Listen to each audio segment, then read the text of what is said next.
Welcome back, dreamers. If you're new here, I'm Kira, and this is Homestead Dreaming. I'm an urban homesteader in central Arkansas, but I haven't always been. I actually started my dreaming and gardening journey here in this house in 2014, but the beginning of my journey here on YouTube for you guys has always been in Northeast Oklahoma, my very first real urban homestead. I honestly didn't realize how much of that part of my journey I'd miss. How hard it was going to be to start over from scratch. I know I've been pretty MIA the last year, and honestly, I needed the majority of that time to sort of grieve the loss of all that Stephen and I had built on our Northeast Oklahoma homestead. The loss of that community of like-mindedness. I have never doubted the impact of being in a place with so many fellow like-minded urban homesteaders at the beginning of my journey, and I'll always cherish that time in my life.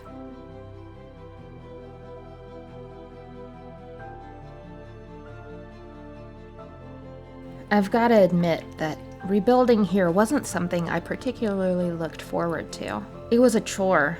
I was just going through the motions, hoping that the motivation would build inside me as I saw everything come together. But that spark eluded me. I wasn't ready to embrace my new space, because I hadn't yet let go of what I had left behind. When I tore that last garden in Oklahoma out, we didn't know that we were moving yet. And a year later, as I tore out this new garden, I realized I felt like I never got a real goodbye. Almost as if I had unfinished business. I had so many more plans for that homestead, and the what could have beens hit me really hard. I desperately needed time to focus on myself and my family.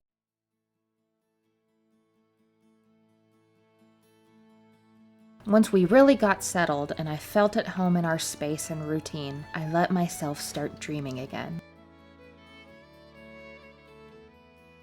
My mindset slowly shifted away from loss, back to abundance, and the spark started to reignite.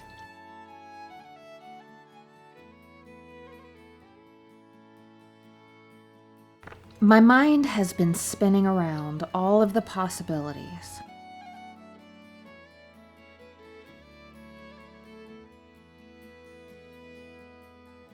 Sure, it's not what I had built up.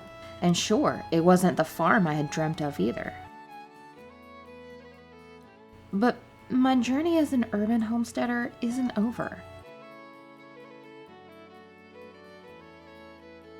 There are so many possibilities for this space. How can I make this 1/5 of an acre as productive as I can?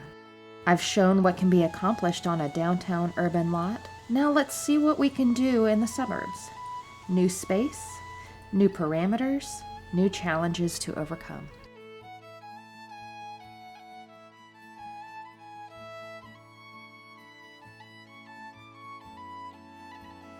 So as the sadness, like the winter season, starts to melt away, and the hope of the gardening season begins to creep back, I'm excited to share this next phase of the journey of homestead dreaming.